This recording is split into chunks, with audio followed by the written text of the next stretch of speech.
네, 하나님의 말씀 같이 보겠습니다. 하나님의 말씀 열왕기하 3장 26절에서 27절의 말씀입니다.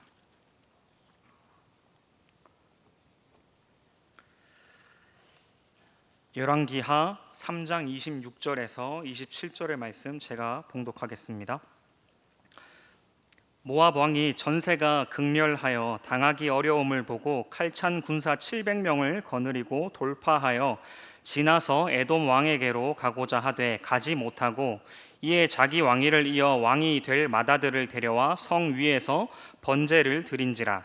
이스라엘에게 크게 경노함이 임하매 그들이 떠나 각기 고국으로 돌아갔더라. 3장의 이야기를 이렇게 보면 오늘의 본문을 이해하시려면 3장 전반에 대한 이해가 먼저 필요합니다.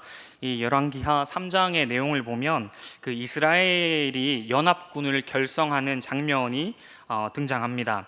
그래서 모압이라는 나라가, 옆에 있는 나라가 반란을 일으켜서 북이스라엘의 왕인 여호람이 남유다의 왕인 여호사밧과 그 옆에 나라의 에돔 왕과 함께 손 잡아서 연합군을 결성합니다. 결성해서 모압이 일으킨 이 반란을 진압하러 가는 이 장면이, 그리고 이 전쟁하는 이 대목이 열왕기하 3장에 이제 등장을 합니다. 근데 앞서 한번 보시면 그 열왕기하 1장 1절에 한번 보시면, 한 장만 넘어가시면 되겠죠. 보시면 아합이 죽은 후에 모압이 이스라엘을 배반하였더라, 이렇게 기사가 나옵니다. 그리고 나서 아하시아가 하면서 이 다른 이야기가 이제 등장을 하죠. 그리고 다시 오늘 본문에서 와서 보면 3장 5절에 한번 가보시면 아합이 죽은 후에 모압 왕이 이스라엘 왕을 배반한지라, 이렇게 나옵니다. 그러니까 사실 이 모압 왕의 반란이 두 번 이야기가 되고 있는 겁니다. 열왕기하 1장 1절에서 또 3장 5절에서 동일한 이야기가 등장을 하고 있는 겁니다. 두 차례 언급되는 거, 똑같은 말이 이렇게 언급되는 거를 보면 성경이 지금 모압의 반란, 모압을 진압하러 가야 되는 이 전쟁 기사를 의도적으로 두 번 말하는 것 같습니다. 뭔가 이야기하려는 바와 뭔가 시사점이 있어서 이 두 가지를 지금 이야기를 하는 것 같고, 1장 1절에서 말하고 난 뒤에는 다른 이야기, 그러니까 아하시아와 엘리야에 대한 이야기가 등장을 하거든요. 그리고 나서 2장에 가면 엘리야가 승천하는 이야기, 그리고 3장에 오면 그 승천하면서 엘리야에서 엘리사로 그 선지직이 계승되는 이야기가 등장을 하고, 3장 넘어가면 오늘 방금 살펴본 전쟁 이야기가 나오고, 4장으로 넘어가면 다시금 엘리사의 기적 이야기가 나옵니다. 그러니까 사실 이 3장의 위치가 조금 생뚱맞아 보이지 않으십니까? 저만 그렇습니까? 그래서 그 3장의 이야기가 그 앞에 보시면 전부 다 엘리야, 엘리사, 그러니까 북이스라엘의 왕들의 패역함, 왕들의 계보가 나오고 왕들의 패역함, 선지자들을 통해서 하나님께서 하실 말씀을 하심, 심판, 이런 것들이 이제 열왕기에서 쭉 진행을 하다가 3장만 조금 생뚱맞게 모압이 반란을 일으켰는데, 그것을 진압하러 지금 새 왕이 결합하여서 원정대를 결성하고 지금 진압하러 간다, 이 내용이 이제 등장을 하는 겁니다. 그래서 이 지점을 우리가 한번 생각해 볼 필요가 있습니다. 그 성경에서 무엇인가 말하기 위해서 모압의 반란 사건을 지금 의도적으로 앞에 했다가 지금 다른 이야기하고 다시금 돌아와서 지금 모압이 반란했어 하고 이야기가 진척되고 있다는 것이죠. 제가 지난번에 설교하니까 많은 분들께서 인사해 주실 때 강사님 좀 천천히 말하십시오 라고 하셔서 오늘 제가 최대한 기를 쓰고 천천히 말씀을 전해 보려고 합니다. 그래서 3장이 좀 생뚱맞게 여기에 이런 내용이 왜 있을까를 한번 생각해 보시면서 오늘의 본문으로 좀 들어갔으면 싶습니다. 3장 7절에 한번 가보시면 이 원정대가 모압을 진압하기 위해서 이제 출정을 합니다. 출정을 한 지 7일 만에 이제 수원이 고갈이 납니다. 그래서 마실 물이 없게 돼서 그 길에서 다 죽게 된 겁니다. 죽게 되니까 이 북이스라엘의 여호람, 이 사람은 이제 악한 왕으로 평가받는 인물입니다. 이 여호람은 말하자면 하나님께서 또 이러신다, 우리를 또 방해하신다, 우리를 또 죽이려고 길을 쓰신다라고 이제 불평하는 장면이 나오고요. 여호사밧, 남유다의 왕이죠. 이 여호사밧은 성경에서 선하다고 평가받는 인물입니다. 이 사람은 아차차, 이 전쟁을 하기 전에 선지자에게 우리가 하나님의 뜻을 물었어야 된다, 이런 얘기를 합니다. 그래서 이 여호사밧은 그 열왕기상 22장에 가 보시면 아람과 이 전쟁을 할 때 이 여호사밧이 그 선지자를 찾아서 하나님의 뜻을 먼저 묻습니다. 그런데 오늘 이렇게 원정대가 결성될 때 북이스라엘이 남유다에게 손을 뻗쳤을 때는 이 여호사밧이 선지자에게 묻지 않고 그냥 좋습니다, 우리가 쳐들어가겠습니다라고 이야기를 하는 장면이 등장을 합니다. 좀 아이러니하죠. 그러지 않았던 사람이 성경에서 선하게 평가받고 있는 이 인물이 지금은 묻지 아니하고 전쟁에 덜컥 나가게 된 겁니다. 그리고 이제 이 에돔 왕은 성경이 늘 그렇지만 에돔은 주요한 포커스가 아닌 것처럼 이제 조연처럼 등장을 하죠. 그래서 에돔 왕은 옆에서 그냥 쳐다보는 왕으로 이제 등장을 하는 것 같습니다. 그래서 이제 선지자를 찾자 이렇게 돼서 3장 중반부에 보시면 이제 엘리사를 찾게 됩니다. 그래서 엘리사를 찾았더니 엘리사가 이제 말하자면 하나님께서 당신들을 구할 것이다, 당신들이 원하는 바를 하나님께서 이뤄내 주실 것이다, 이 얘기를 합니다. 그게 18절에 압축이 되어 있습니다. 18절에 한번 보시면 엘리사가 이 새 왕에게 이런 하나님의 말씀을 전하는 겁니다.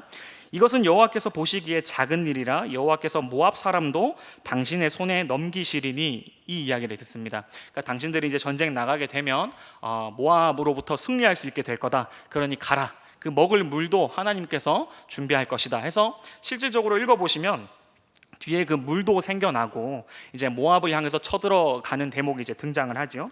그래서 21절부터 그 이야기가 나오는 겁니다.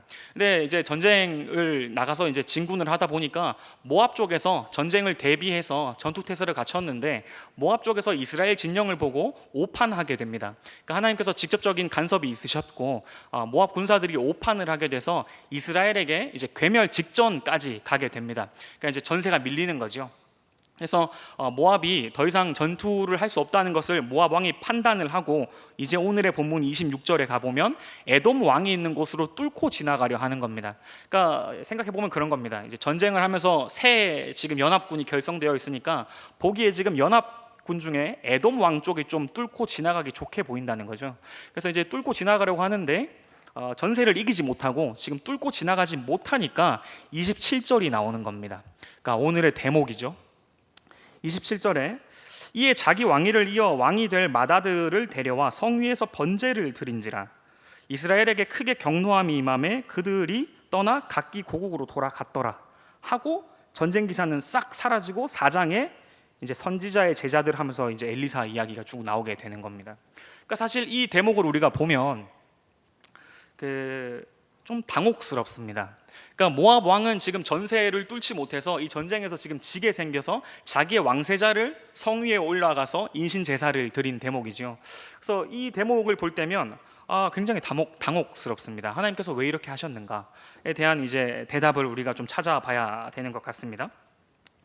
그러니까 사실 이 앞선 대목들을 보면서 이 3장을 보면서 거 봐라, 선지자에게 뜻을 물었더니 하나님께서 물도 주시고 전쟁에서도 어느 정도 승리하게 해주시지 않느냐, 하나님께서 복을 이 패역한 북이스라엘과 우상 숭배를 아직도 하고 있는 신당을 제거하지 않은 이 남유다도에게도 하나님께서 복을 내리시지 않느냐라고 해석하기에는 지금 27절이 우리 앞에 막아서고 있는 겁니다. 그러니까 지금 이스라엘의 뜻이 꺾인 겁니다. 마치 하나님의 뜻이 꺾인 것처럼 보이는 겁니다. 그러니까 모압을 그들의 손에 넘기겠다 했던 그 엘리사의 예언이 온데간데 없이 보입니다. 27절 하반절에 보게 되면. 그래서 보통 이런 지점 마주치면 우리의 눈빛은 서둘러서 다음 장으로 넘어가죠. 보통 성경 읽다 보면 이제 이해 안 되면 바로 다음 장 가서 다른 은혜가 어디 있나 이제 찾아보게 됩니다. 하나님께서 다른 은혜를 어떻게 주시나 이렇게 보게 되는데 오늘은 특별히 좀 이것을 파고 들어가서 지나치지 않고 좀 보려고 하는 겁니다. 그러니까 여러 질문이 여기서 생기죠. 엘리사에게 하나님께서 주신 이 예언은 거짓된 것인가? 그러니까 하나님께서 거짓 예언을 엘리사의 입에 담으셨는가? 라는 질문도 해볼 수 있겠습니다. 그때 의미심장하게 다가오는 건 기억하실 테지만 하나님께서 아합을 죽이실 때 하나님께서 거짓의 영을 한 영에게 불어넣으셔서 한 영이 아합을 꿰어내서 아합이 이제 전투에서 죽게 되죠. 그래서 그와 같이 야 엘리사에게 하나님께서 거짓 예언을 주셨는가 하는 질문이 떠오를 수 있겠고요. 두 번째, 모압 군사들의 입장에서 보면 그런 거겠죠. 이제 자기 왕이, 자기가 섬기는 주군이 그 왕세자를 지금 인신 제사를 드렸으니 이 병사들의 사실 사기가 얼마나 진작되었겠습니까? 그래서 전투에서 이 모압 병사들이 힘을 내서 그 전세를 꺾고 이 연합군을 해체시킬 수 있었다라고 볼 수도 있겠습니다. 그런데 이러한 질문들은 사실 하나로 귀결되게 되는데, 그것이 무엇이냐면 하나님께서 왜 이러한 일들을 허락하셨는가 하는 겁니다. 그러니까 모압이 섬겼던 그 이방신 그모스가 하나님을 이겼을 리는 없고, 성경에서 우상은 가증한 것이니까 하나님과 어떤 힘싸움을 해야 되는 존재로 그려지지는 않지요. 문학적인 표현에서 그럴 수 있겠습니다만 사실적인 면에서는 그럴 존재가 아니죠. 존재하지 않는 것이니까. 그러니까 사실 이런 질문들이 하나로 귀결됐는데 하나님께서 모압에게 왜 이런 기회를 주시는가, 왜 여기서 하나님께서 한 수 물리시는가 하는 대목에서 우리는 당혹스러움을 피할 수가 없습니다. 사실 그 왜 우리가 이러한 당혹스러움을 갖는가, 이 모압 왕이 그 인신 제사를 드리고 그 우리가 기대하고 상상하는 결과가 그 다음 절에서 이어지지 않는다는 것에 왜 우리는 당혹감을 감출 수 없는가 하면 사실 우리 안에 이런 마음이 있는지 모르겠습니다. 그러니까 우리는 하나님께서 우리가 갖는 기준에 마땅히 긍정적으로 부응하셔야 된다라는 우리의 기준이 있는지도 모르겠습니다. 그러니까 쉽게 얘기하면 이런 거죠. 하나님, 이 천인 공노할 모압 왕의 행실을 보셨단 말입니까? 그런데 하나님 심판치 않으시고 지금 사장으로 넘어가신단 말입니까? 당혹스럽습니다. 하나님, 지금 요 대목에 우리 모두가 걸려 있는 것이죠. 하나님께서 왜 이렇게 하시는가? 그래서 하나님의 성품 가운데 우리는 그 하나님께 지금 권선징악적인 성품을, 하나님께서 마땅히 선한 자들에게 복 주시고 악한 자들을 심판하셔야 된다는 그 하나님의 품성을 요구하고 있는지도 모르겠습니다. 그래서 사실 이 대목을 읽을 때면 잘 읽히지가 아니하고 이게 도대체 무슨 이야기인가, 뭘 얘기하려고 지금 열왕기하 3장에서 이 이야기를 풀어내고 있는가를 우리는 보게 되는 거죠. 사실 이 대목을 이해하기에 앞서서 제가 두 가지 정도 말씀드리려고 합니다. 그것은 우리 시대에 대한 이야기인데, 사실 한 사람이 자기의 시대를 인식한다는 것은 굉장히 중요한 것 같습니다. 자기 시대가 갖고 있는 시대 사조 안에서 그 사람은 그 사람의 생각을 전개해 가기 마련입니다. 시대 사조가 갖고 있는 교육과 문화와 어떠한 많은 것들이 그 사람에게 영향을 끼쳤고, 그 사람은 그 시대 사조 속 안에서 자기의 생각을 이제 전개해 나가기 마련이죠. 그래서 자기 시대를 읽어내는 것은 굉장히 중요한 것 같습니다. 동시에 한 사람은 자기 시대 사조를 넘어서는 생각을 하기는 어려운 것 같습니다. 그 생각을 하는 사람들은 좀 드문 것 같고요. 그러니까 자기가 어떠한 시대에 있고 어떠한 역할이 있고 어떠한 모습으로 부름받았는지에 대한 인식을 하는 그런 사람들은 좀 드문 것 같습니다. 그래서 그 사람이 발견될 때면 때때로 그 사람에게 이렇게 광채가 나는 것 같습니다. 영웅호걸처럼 보이죠. 우리 시대는 사실 이제 그 학자들이 얘기하기를 포스트 모던이라 합니다. 아마 다들 들어보셨을 겁니다. 포스트 모던, 한국어로 하면 후기 근대 시대입니다. 후기 근대. 그러니까 사실 현대를 이야기하면 현대라는 개념보다 우리는 근대의 끝자락에 와 있다라는 게 지금 학자들이 이야기하는, 지식인들이 이야기하는 현대에 대한 해석입니다. 그러니까 현대를 명명할 때 우리는 지금 어떠한 시대다라는 걸 이야기할 때 그 이름이 좀 모호합니다. 우리는 근대의 끝자락에 와 있다, 우리는 근대로부터 벗어날 수는 없다라는 이름이 지금 포스트 모던입니다. 그래서 이 포스트 모던 시대에 여러 가지 해석점들과 비판점들과 또 순기능으로 역할하는 것들과 여러 가지가 있겠습니다만, 오늘은 우리가 한번 상고해 볼 것은 이 포스트 모던 시대에는 사실 가장 중요한 포스트 모던의 덕목이라 한다면, 덕목인지도 모르겠습니다만 자기 자신의 주장입니다. 자기 자신이 가치를 선택했다는 것에 존중해줘야 되는 것으로 포스트 모던의 미덕을 삼습니다. 그러니까 이게 무슨 말이냐면, 제가 중등부를 하다 보니까 이게 중등부 비유밖에 생각이 안 납니다. 양해하시고 들어주시면 되겠습니다. 그러니까 중등부에서 그런 친구들이 있는 겁니다. 중간고사 때 시험을 보는데 이번에는 자기가 공부하지 않겠다고 작정했답니다. 그러니까 공부하지 않아서 시험 결과가 이렇게 난다는 거에 대해서 나는 그거를 받아들일 수 있는, 감내할 수 있다라고 이야기를 하는 겁니다. 내가 원래 똑똑한데 요번은 좀 쉬어가려고 한다, 공부하지 않겠다 합니다. 그럼 주변에서 친구들이 뭐라고 할 것 같습니까? 그러니까 박수 친다는 건 좀 그렇고요. 그러니까 약간 인정해 주는 분위기입니다. 그러니까 네가 그런 선택을 했으니까 존중받아야 돼 라는 것처럼 분위기가 흘러가는 것 같습니다. 근데 그런 가치를 선택했다 하더라도, 그러니까 그런 선택을 자신이 이제 선택했다 하더라도 그 결과값에 가치가 생겨나는 건 아니잖아요.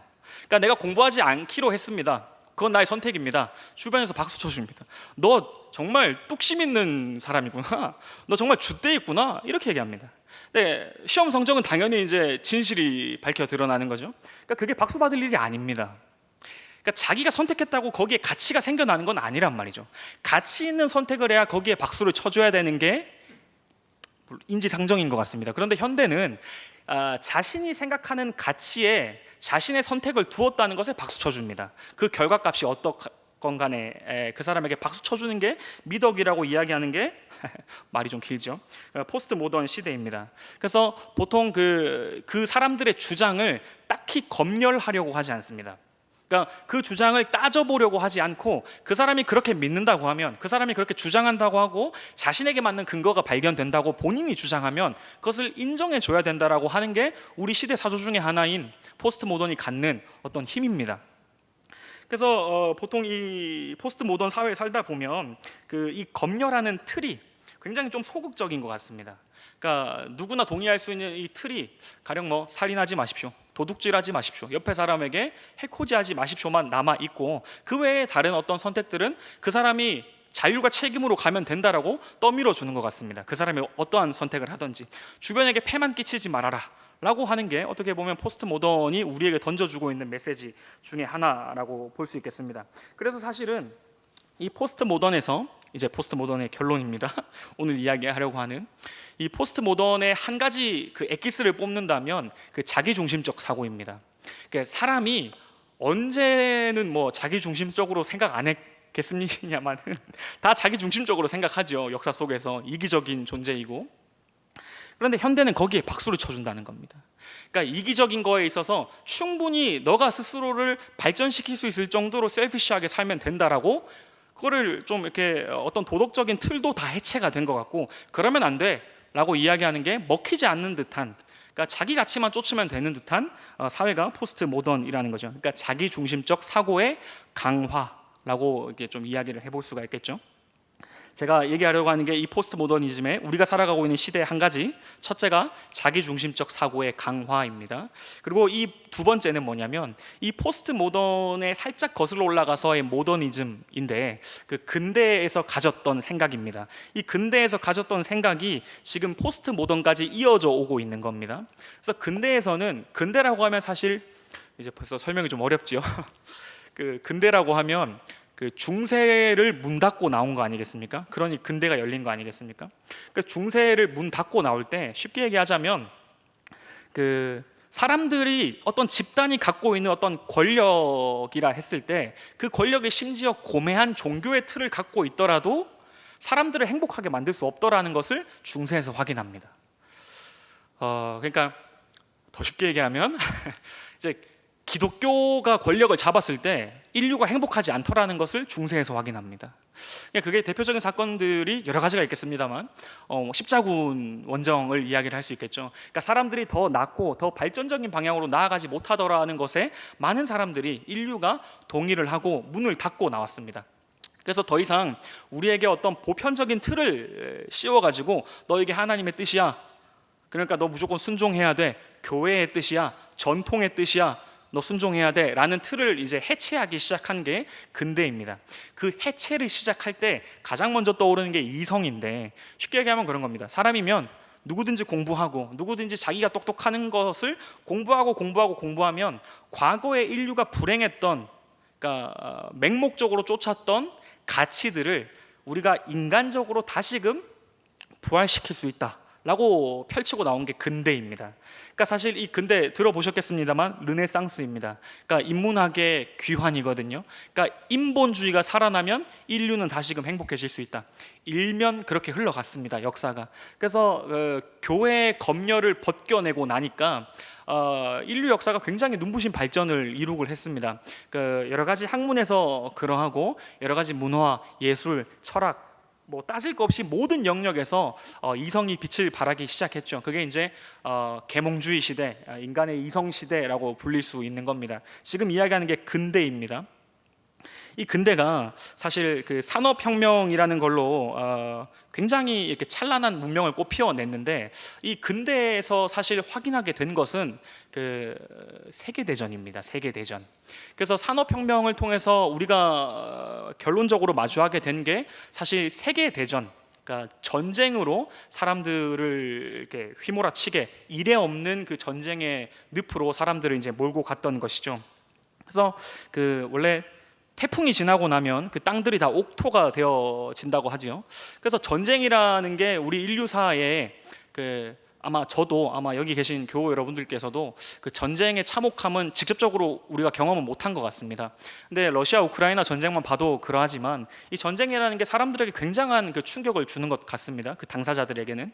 그래서 이 시대 사조가 이성 중심에서 이성이 결국 우리를 전쟁으로 끌고 가더라. 이성 또한 우리를 불행하게 만들더라라는 것을 인류가 확인합니다. 그래서 포스트 모던이 이제 등장하게 되는데, 그때는 이성의 종말은 이제 다 모르겠다. 이제 다 모르겠고 어떠한 틀을 가지고 우리 보고 쫓아라라고, 이것이 진리다, 이것이 변함없는 것이다라고 틀을 가지고 우리한테 각자 강요를 하다 보니까 모두가 필경 불행해지더라는 게 인류사의 학습이 되어지니까 이제 다른 건 모르겠고 내가 중요하다로 가게 된 겁니다. 그래서 포스트 모던에서 내가 중요하다, 지금 살아있는 내가 중요하다라는 게 지금 우리 시대 사조 중에 들어와 있는 거고, 그 다음 왼손에는 그것이 이성 중심으로 시작되었다는 게 지금 제가 말씀드리는 두 번째입니다. 그러니 우리가 현대를 살아간다고 하면 이 두 가지, 왼손과 오른손에 지금 걸려있는 게 이성 중심, 사람이 생각하는 것 중심과 한 가지는 이제 자기 중심적 사고의 강화입니다. 그런 사고를 가지고 지금 이 두 사조가 우리 시대 안에 들어와 있는 거고, 아마 교회 여러분들께서 동의하시든 동의하시지 못하시든 우리가 서 있는 토양이 그렇다는 겁니다. 토양의 재질이 지금 그런 겁니다. 그러니까 사회에서 박수 쳐주고 미덕이라고 여겨지는 것들이 사실 이 두 가지 사조, 인간의 이성에 지금 부합하고 있는가 하고 그 사람에게 정말 강인한 뚝심과 줏대가 있는가, 자기만의 근거가 있는가에 사람들이 매료되는 시대입니다. 이 두 가지이죠. 그래서 사실 이 생각을 하고 성경 말씀으로 다시 돌아가서 우리가 생각을 해보면, 우리는 성경 말씀 볼 때 아까 제가 말씀드렸듯이 우리 이성에 납득되기를 바랍니다. 하나님께서도 우리 이성에 부합한 신으로 존재해 계시기를 우리가 원한다는 겁니다. 근데 오늘 본문은 그렇지 않죠. 우리 이성에 납득이 되지 않죠. 하나님께서 이 모압, 천인 공노할 모압 왕을 왜 심판하시지 않는가에 대해서 우리는 당혹감을 감출 수가 없습니다. 납득이 되지 않아서 그렇습니다. 그래서 보통 자기 사고 중심적 체계에서는 보통 이럴 때 회피합니다. 어렵게 생각하시지 말고, 오늘 본문의 말씀이 아침에 매일 묵상 본문의 말씀이 이렇게 나오면 그냥 넘어가죠. 넘어가서 4장 1절 엘리사가 어떤 기적을 또 하나님께서 우리에게 주실까 이 생각하고 넘어간단 말이죠. 여기 대목을 그냥 회피해 버린단 말이죠. 근데 오늘 이렇게 말씀을 보면 지금 이 3장의 위치, 열왕기하 3장의 위치가 의미심장해 보이는 겁니다. 그러니까 1장에서 아주 치열하게 선지자들의 하나님 뜻을 전하는 이 선지자들의 모습, 그리고 4장까지 이어지는 이 선지자들의 활동, 그 가운데 3장이 갑자기 껴 들어와 있는 이 위치를 생각해 보시면 사실 그냥 넘어가기에는 뭔가 성경이 말하고자 하는 바, 모압 전쟁이 일어날 거야가 두 번이나 지금 이야기되고 있는 이 강조점을 우리가 놓치고 있는 셈인 겁니다. 한번 오늘 본문을 조금 다른 시선으로 우리가 본다면 이렇게 표현할 수 있을까요? 하나님께서는 그 모압 왕을 향한 그 심판을 유예하셨다라고 생각할 수 있겠죠. 그러니까 하나님께서 심판할 수 없어서 심판을 하지 않으신 것이 아니라 하나님께서 모압 왕을 향한 그 심판을 유예하셨다라고 일단 생각할 수 있겠죠. 그리고 그러면 엘리사에게 줬던 예언은 뭡니까? 모압을 손에 넘기겠다고 했던 하나님의 그 말씀은 무엇입니까? 한다면 우리는 또 이렇게 생각할 수 있는 겁니다.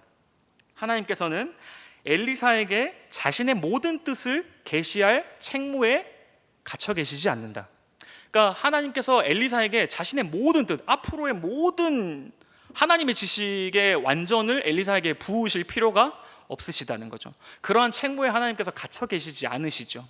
그러니까 모압 왕을 손에 넘겼다, 전쟁만 보더라도 우리는 거기서 아멘할 수 사실은 있는 겁니다. 아멘할 수가 있는 겁니다. 전쟁에서 지금 모압을 괴멸 직전까지 몰고 가지 않습니까? 그 말만 해도 일면 하나님께서 모압을 너희 손에 넘겼다라는 것에 저는 동조가 가능할 것 같습니다. 그러니까 그 두 가지를 생각할 수 있는 겁니다. 더 나아가서 하나님께서는 모압 왕의 극악무도함을 즉각적으로 심판하지 않으시고 그에게 긍휼을 베푸실 수 있다라고도 생각해 볼 수 있는 겁니다.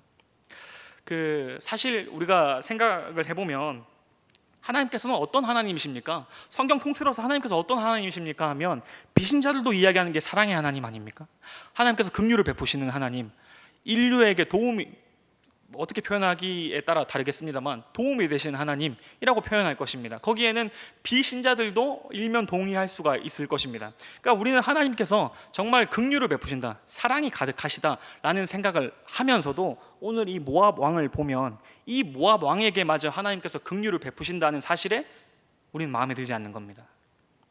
그러니까 이 천인 공노하게 자기 아들 제사 바친 이 작자를 하나님께서 심판하지 않으신다는 겁니까? 하나님은 어디 계십니까? 지금 이 이야기를 우리가 하고 있는 거죠. 그러니까 하나님은 참 자유하시다라는 걸 우리 다시 생각해 봐야 됩니다. 하나님께서는 이 모압 왕을 즉각적으로 심판하셔야 되는 그 제한에 묶여 계시지 않다라는 것을 우리가 생각해 봐야 됩니다. 우리가 로마서 5장 8절이죠. 제가 아직 목사님이 안 돼가지고 외우질 못하겠습니다. 5장 8절이 어떻게 되시죠? 우리가 아직 죄인 되었을 때 그리스도께서 우리를 위해 죽으심으로 하나님께서 우리를 향한 자기의 사랑을 확증하셨다, 이렇게 되죠. 그러니까 제일 처음 나오는 게 우리가 아직 죄인 되었을 때, 그러니까 하나님께 설 수 있는 조건과 능력이 없었을 때 하나님께서 먼저 우리를 찾으시고 우리를 사랑하셨다라는 게 지금 로마서뿐만이 아니라 서신서의 이야기고 신약의 이야기고 성경 전체의 사실 이야기입니다. 그런데 이 모압 왕에게 긍휼을 베풀어진다는 사실에 우리는 당혹감이 감춰지지 않는 겁니다. 우리의 이성에 들어맞지 않기 때문이고 모압 왕이 이 받았다는 것을 그냥 지나쳐버리고 싶습니다. 우리 사고가 중요하기 때문에 우리 생각이 들어맞지 않는다면 이거는 이러한 본문은 그냥 목사님들이 알아서 하시겠지 하고 넘어간다는 말이죠.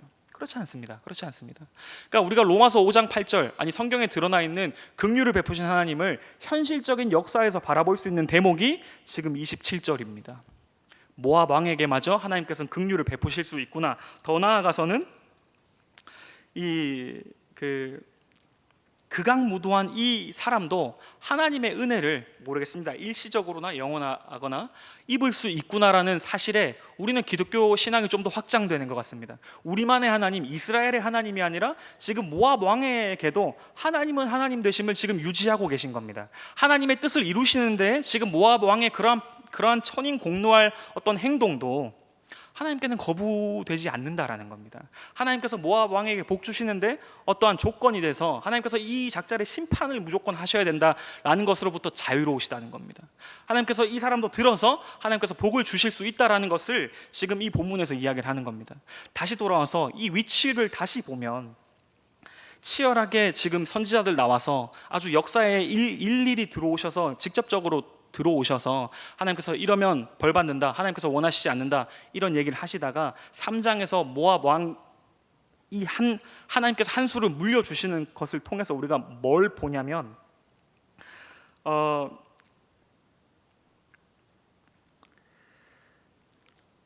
하나님께서 이 긍휼을 베푸시는 일에 주저하지 않는다라는 게 확인이 되는 겁니다. 그러니까 하나님께서 역사를 펼치시는 것에 참된 주인이시다. 그러니까 모압 왕의 이러한 천일 공노할 이 문제와 지금 북이스라엘의 이 패역한 왕과 이 남유다 왕의 이 어리석음에도 하나님께서는 지금 이 역사를 계속해서 가실 수 있다. 그러니까 엘리야가 없어도, 엘리사가 없어도 하나님께서는 하나님의 일을 계속해서 진척시킬 수 있다가 지금 27절 하나로 드러날 수 있는 겁니다.